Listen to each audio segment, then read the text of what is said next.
Okay, cool. It's recording. Good.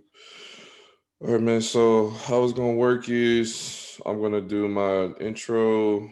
I'm gonna introduce you, your Instagram name, kind of do like a little brief, I guess, like telling the audience who you are, um, and Okay. while we're on the show, and then I'm gonna ask you a question to open up the show, and then you'll answer that, and then we'll just start kind of talking back and forth. Okay. Okay, cool. Let me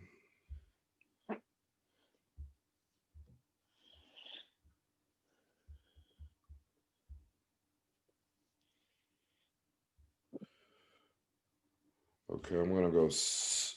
I'm not gonna talk for about 10 more seconds, and then I'm gonna like introduce the show. Okay.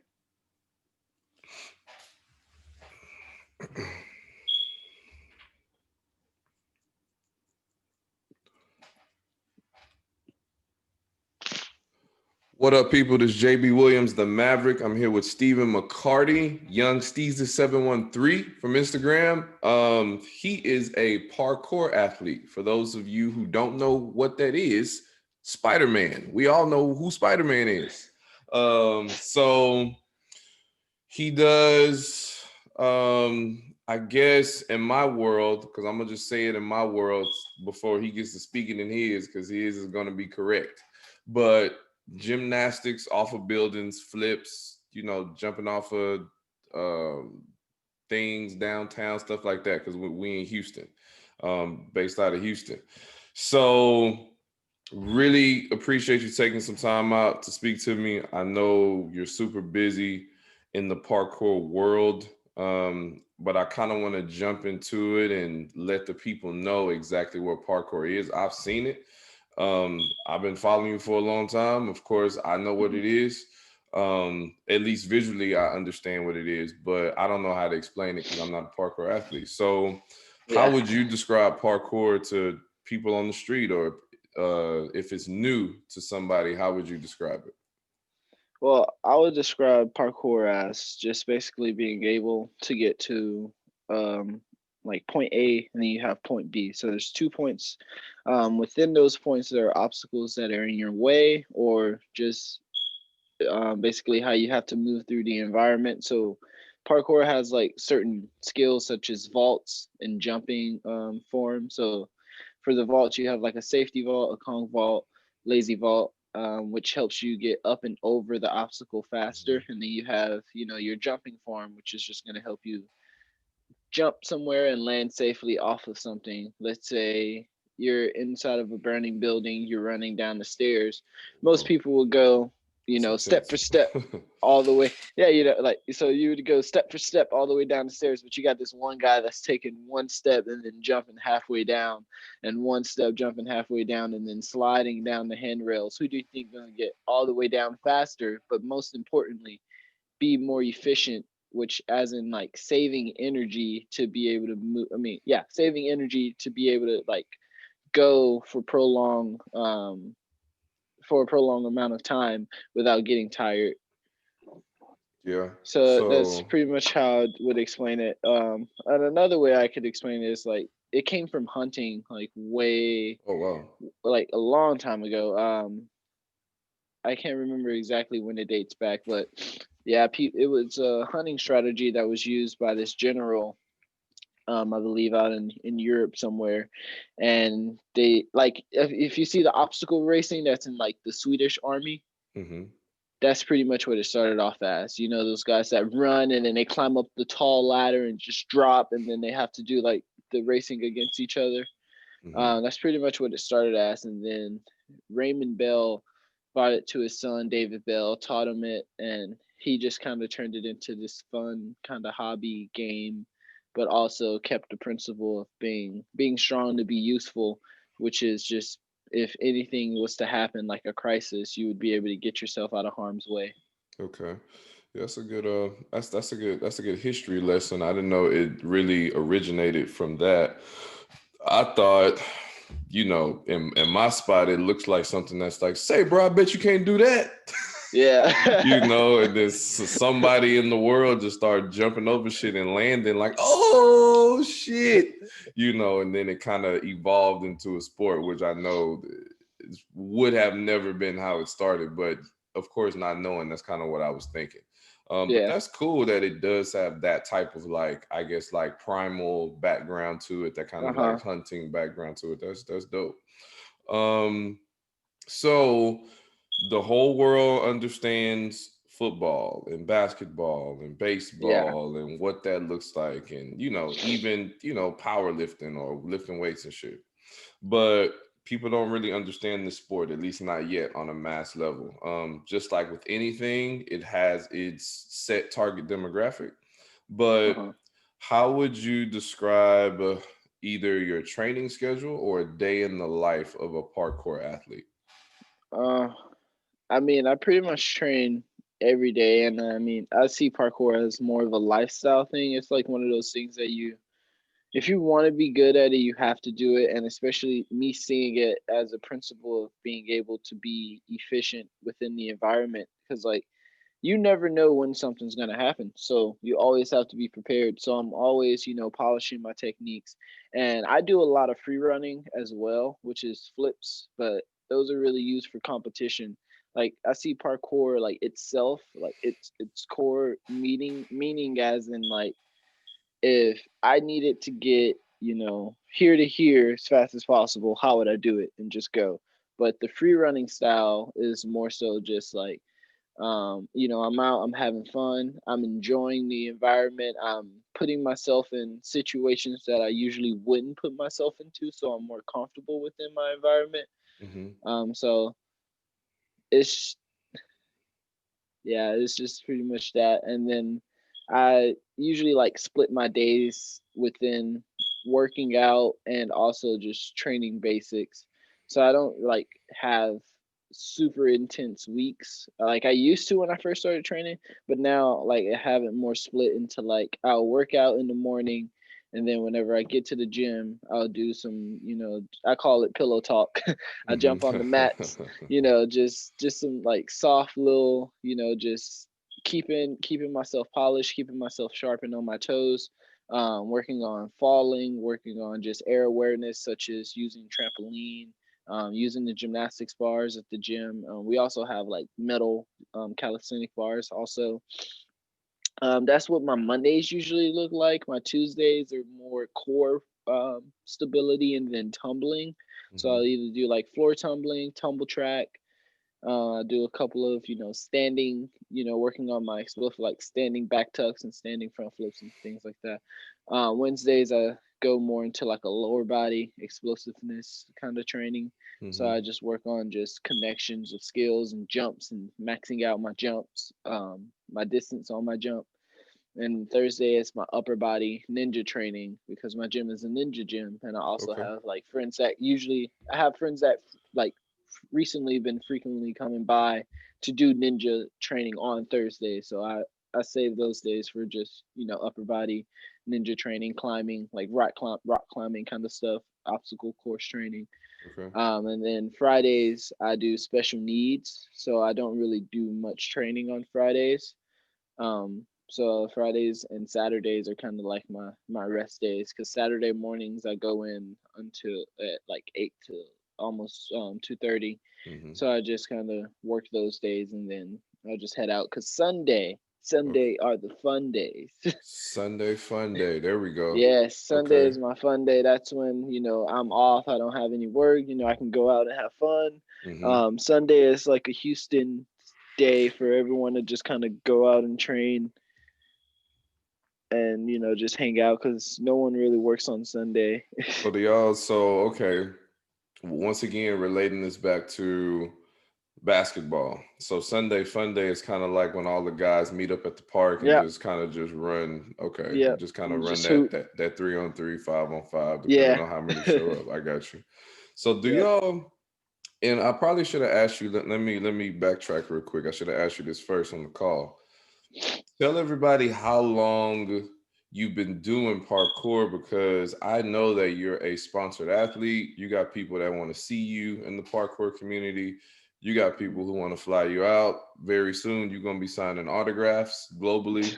Like you are blowing up like that in the parkour world.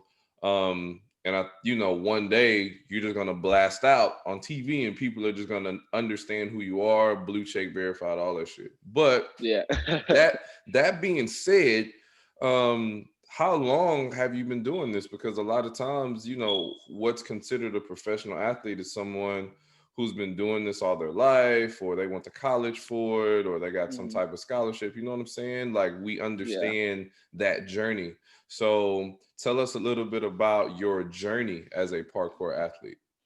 Well, I was started training in high school. I feel Hmm. like I've always known what parkour was as a Hmm. kid, but I didn't really like I see it all the time. Like I see kids do parkour techniques without even thinking about it all the time. But as soon as I explain it to them, they don't even get it. But I'm Right, like, right. it's a natural thing that you don't even have to think about. So I feel like I've known it all my life. I've always wanted to be Spider-Man. I've always been into superheroes, jumping off of stuff, Hmm. wanting to be James Bond, Okay, okay. Mission Impossible, Tom Cruise kind I of got stuff. you. But it really took off for me in high school. Also, just that independence thing, just being in high school. It was like 2016, so it was 4 years ago. Hmm. Just being a little bit more independent also helped me get more into it because I had a lot more free time for myself. Like if you're with your mom, you're not gonna want to tell her that you're jumping off stuff. Yeah, She's gonna true. think you're crazy. Very So true. I had a lot of time to kind of explore with myself, and I just find myself at a park, and I just always find myself on top of stuff. And so one day I just looked up. It was like my 10th grade summer. I looked up parkour. Found a couple of those like dubstep videos where it's like corny music and just flips Hmm. and just a compilation of all kinds of flips. And I immediately went to Instagram. I don't know why, but I just look up Houston, and then I look up parkour, and Hmm. then just like keywords, and that's how I found one of my team members, McCoy. I found his Instagram on there, and I started following him, and then we started talking. I like bugged him forever because he worked at Iron Sports at the time, which was a ninja gym. So there was like no parkour gyms around, just except for one, Hmm. and they were in like a little CrossFit gym. So like they had a little small setup, but it wasn't yet established. So we would just go and do flips at Iron Sports. They had like these horrible mats that Hmm. was just super like it was like a cushion floor. So every time you jump, all your power would just get taken out of it. So I guess that's where like kind of the power and the poppiness come from, is just training there.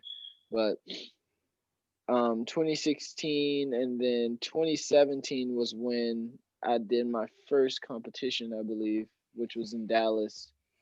Hmm. Um, yeah, and like I didn't even want to compete then. People was just like, "Yo, yeah, you should compete. You'll do really good." I didn't really have that many skills. Like at that time, I was still doing basics. Like I had a couple of skills that I learned from just being in the gym, but I was really just focusing on my basic jumps, my vaults. Having everything down to where when I do a competition, I can be an all around athlete instead of just being a one trick pony or just doing one. Just like, oh well, I'm gonna focus on the skill instead of the speed and style, because those are the other two type of competitions you can do. Hmm. And like from that one competition, I made like so many friends in that one day. uh and I mean, after that, it kind of just took off. Like I started talking to DeAndre Jones, he's been doing parkour for about 10 years now. He's a fellow African American as well. Okay. He's from Dallas. He's also a parkour gym owner. I think he's like one of the second parkour gym owners in Dallas, because there was one called Fugitive Fitness, but they closed down. So Hmm. now he was owning the own gym down there, and now Tempest, which is a super big team from California, they just opened up a gym down in Dallas, also, but down in South Lake. And I also did a competition there as well, 2019, which Hmm. was the Parkour Sport League, the SPL, which was basically a competition where if you win that, you get to go to NAPC. I forgot what it means. I think it's the National American Parkour something. It's pretty long, Okay. but Right. NAPC, you qualify for that, and then you get to go to Vancouver. So that was like another competition that I did fairly well in, but I didn't get to qualify. And then we have the Parkour Cup. I went to the Parkour Cup in 2018, 2019, and 2020. So I've gone 3 times because they're always in Florida every year. So I've done that one 3 times. The first time I did horrible. I got like eighth, and then the second time I think I got Yeah. like sixth or fifth, and then this time I made it all the way through to like the finals, but I was like top 5 again. Okay. That's good though. Um, So, yeah, no, yeah, so you're saying you haven't really been doing the sport that long because high school.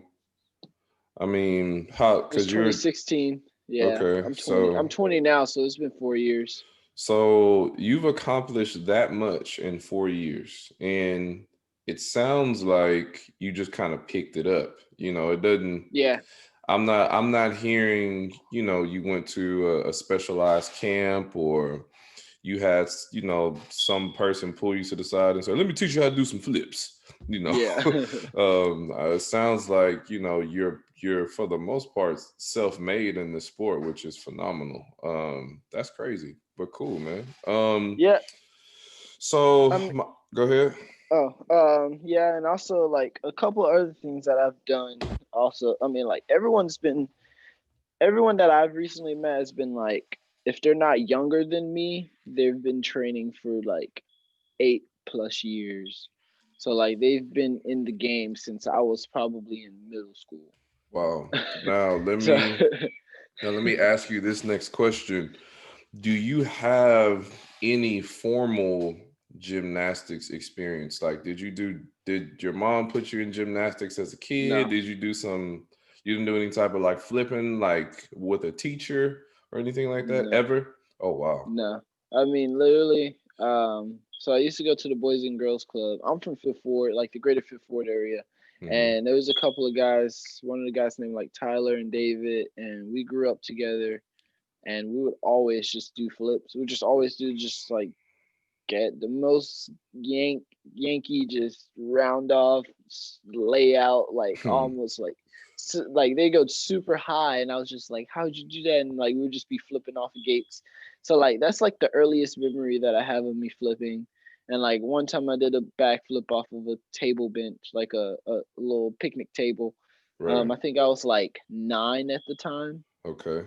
So like I was fairly young, and like I was already doing like pretty far. Like we used to run across the matted wall. You know how they have the matted walls in the basketball gym? So like Yeah.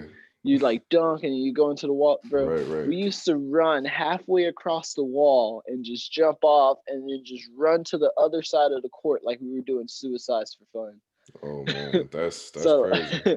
I wish there so was like some that's footage of that. That'd be nice. that's yeah, I know, right? That's why I say like I always feel like I've kind of just always been gravitated towards parkour because it's just something that's so natural that you don't really think about that you're doing, but as a kid you do it all the time because to you it's just fun. But now as you get older, because you build that fear, of Mhm. like getting hurt, or you just realize like this is not what humans are really supposed to be doing. We're not supposed to be Quote jumping around unquote. and Yeah. like I feel like the first guy that did a backflip landed on his neck and was like, "Oh, what? This is possible." I feel like he was hyped that he fell on his head and was trying to show everybody else that he landed on his head. Okay. Maybe. I don't know. Maybe he probably Maybe. didn't land on his head. He probably landed it and was freaking out. He He was he flipping probably out, he literally. probably He was, landed on his stomach or his face or yeah. something once he got all the way It was, around. Yeah. and, you know, he was like, "Well, I guess we doing this now." Okay. Yeah, that makes sense. But what I want to tell to the listeners is that this is a story in the making or an evolution of whatever you want to do. Like you can do that shit. I mean, Yeah. from jumping off of buildings, right? Like we're talking about that Mhm. type of thing, but you're hearing there was no formal training. You're hearing there was no mentorship. You're hearing there was no I wouldn't. scholarship or nothing like that. So I mean, this is phenomenal for Yeah, you to just pick it up off the streets, for a lack of a yeah, better phrase, and then turn it into something to where people are paying to see you do this. yeah. I wouldn't say there was like no mentorship because I it's like one of those like Dragon Ball Z things, Mm-hmm. like you just like I see parkour gyms as temples, it's kind of like how a monk will see a monastery or their school. So Mm-hmm. like whenever you go to a parkour gym, like or like a Pokemon, like everybody knows Pokemon. Okay, For so sure. like let's say you gotta go and catch them all, so you gotta go to all like the 7 gyms. I think there's 7 gyms or something like that. So you gotta go to all these gyms and get these cards. So basically, the card is going to be like your street cred or your street card. Right. So I go to these gyms and then I talk to the owners. I meet the people. I network and things like that. But everyone has their own interest in their training, their own like type of input in the way they train. They have certain skills that they work on. So like I see it as I see parkour as a discipline to where you go and you can learn from these people, you know, or you could either just kind of just go and compete. But everyone seems to lean towards the side of learning from each other, which Mm-hmm. is why I see it as like everyone's well disciplined to where they all want to learn something from one another. Mm-hmm. And like I get a lot of people that want to learn stuff from me and they've been training, way longer than I have. And they show me something and then I show them something. Or it might even not be a skill, it could be a term, or it could just be something that helps your training. Like one of the it's super stupid and super vague, but one thing Mm-hmm. that DeAndre Jones told me, he's the parkour owner of Somatic Movement. He's like, always keep your feet in front of you. And Okay. like at the time I was like, what? And then as you start training, it Mm-hmm. it you realize like, oh, okay, this is a tool that can actually save my life. Once you jump, you have like keep your feet in front of you no matter what, you'll be okay. Because as long as your feet hit the wall, you're not going face first into it. You're not gonna fall over or anything. You can hit the wall and bounce back and you're still under control. So that's like a thing that I took with me. And going back, learning the basics is another thing. And then I also started working with WFPF, which is the Free Running Parkour Federation, Mm-hmm. and they do competitions, they do certifications as well. I have my level 1, 2, 3 certification under them, and then I furthered my training and did assistance under them for a year, Mm-hmm. and now I'm a master trainer.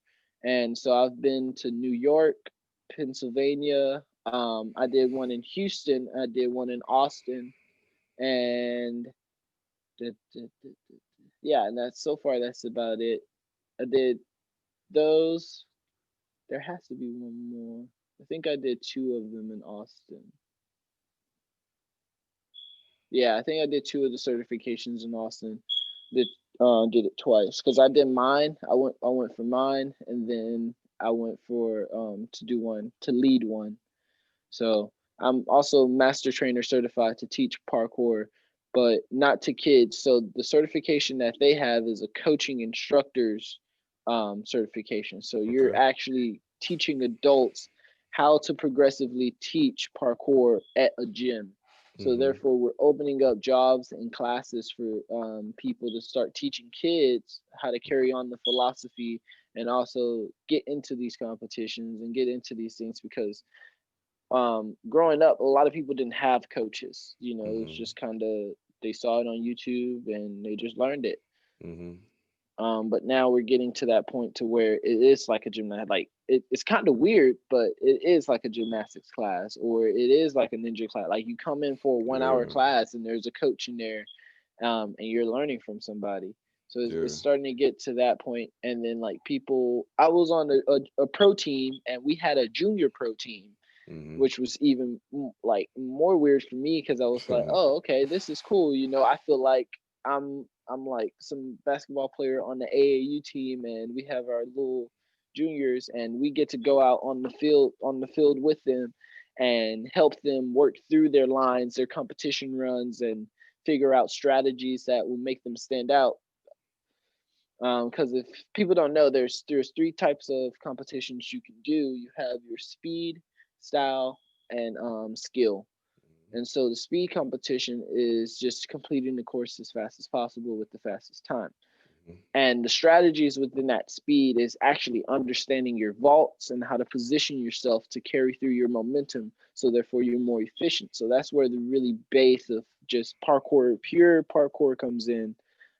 Is just kind of understanding your vaults, how to be efficient, use which vaults to use, which ones are faster, which ones are more efficient for you.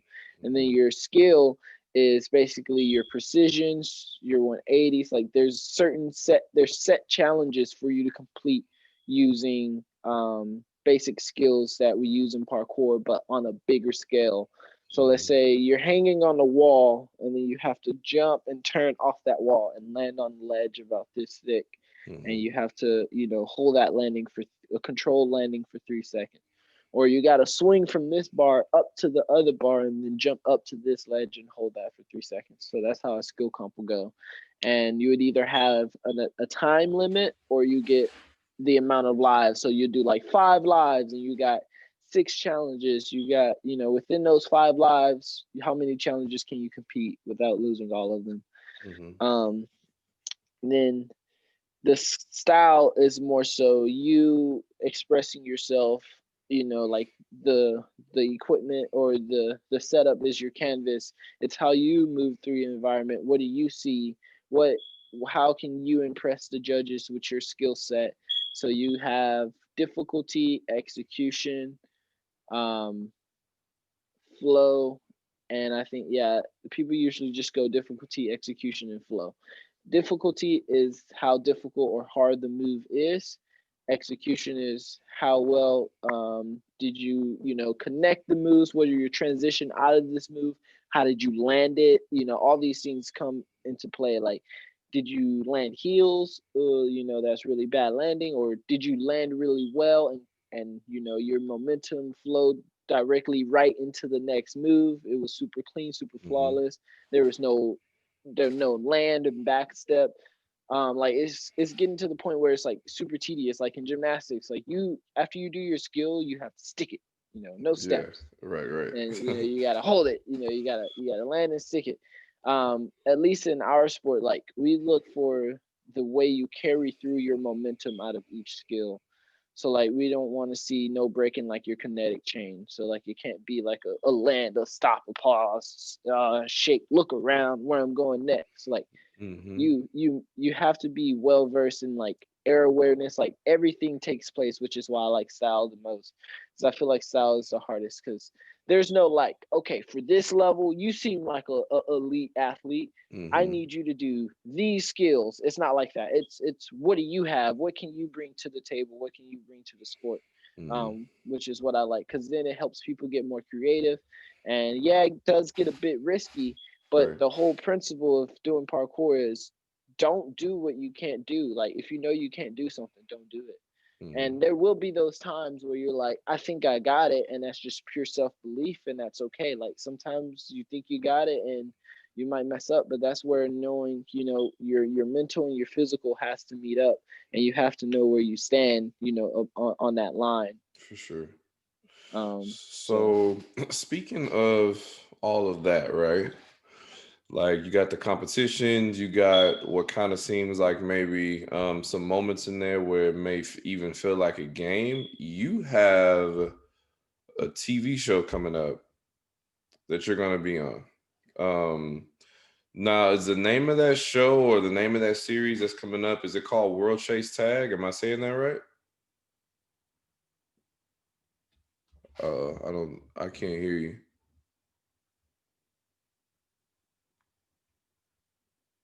Sound off.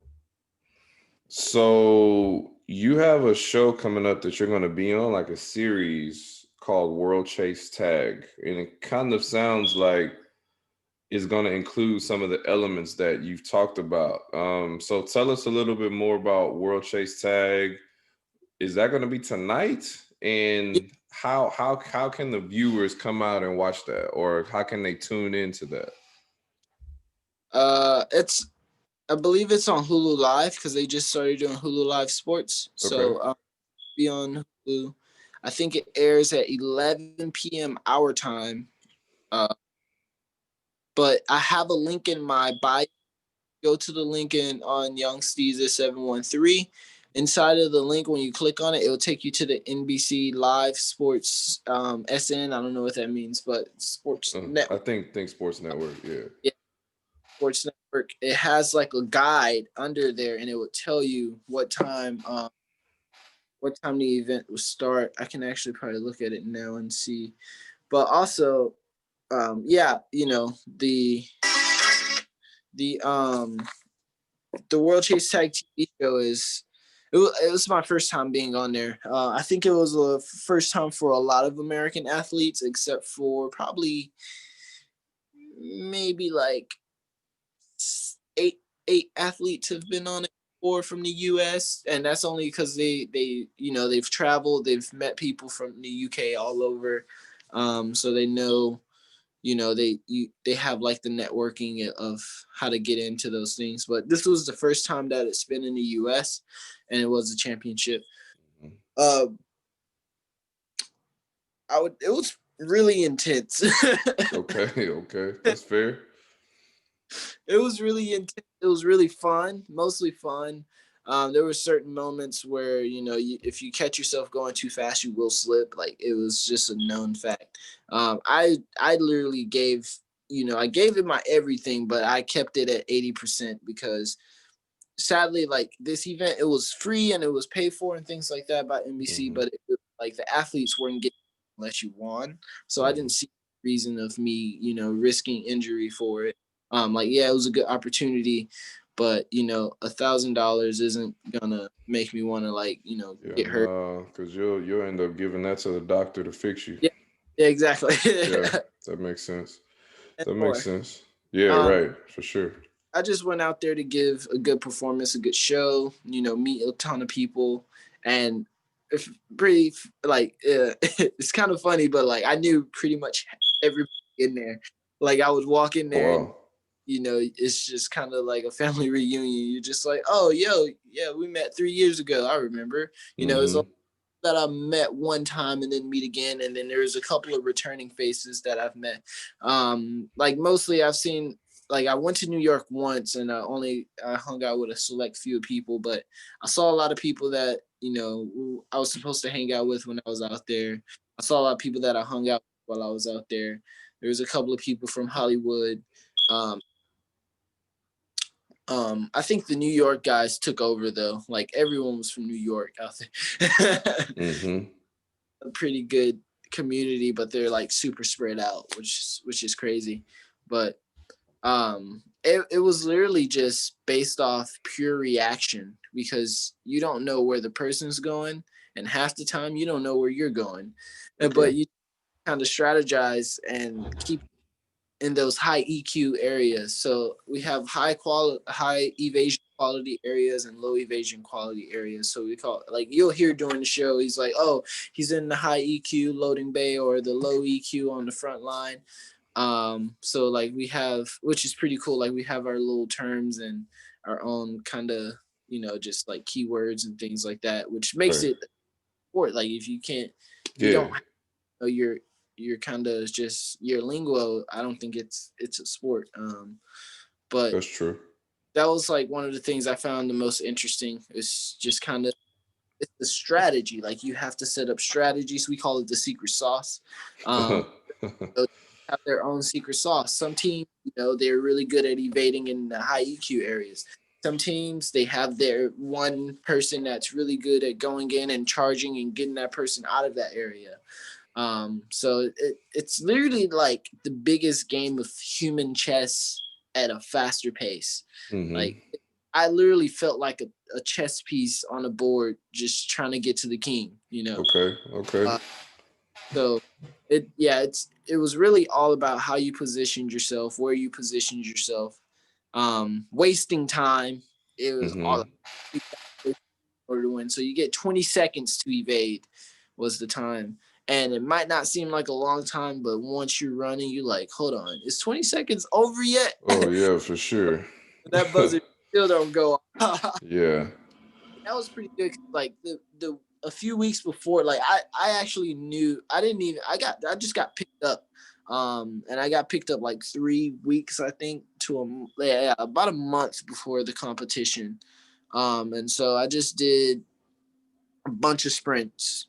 I sprinted 2.5 weeks straight every day. I Right. just did a lot of like I would run 2 miles, and then I would just sprint for about like 20 to 30 seconds, however long I could sprint, like full speed, and then I would rest for about half of that, and then I and then the second week I sprinted for 20 seconds, and then I would rest for less, like 10 seconds, 15 seconds, and then I'll go again. And I just did that for like 3 sets, and I feel like it paid off really well. I still well for that because, again, it's a different kind of wind. Do a straight run, but you're also wasting energies and vaulting over stuff. So that's where that efficiency comes in. Sometimes you got to vault, sometimes you got to keep running, sometimes you should hurdle and stride. So like there's all these, it's a lot of quick thinking, a lot of being on your toes. Cause like if one person drops in front of you, you're in a position to where you either got to vault over it, jump on it, and keep running, and you got to figure out which one's going to be faster for you to get out the way, because there's only about 1 second before he's at you. Right. Okay. But yeah, other than that, like it was really fun.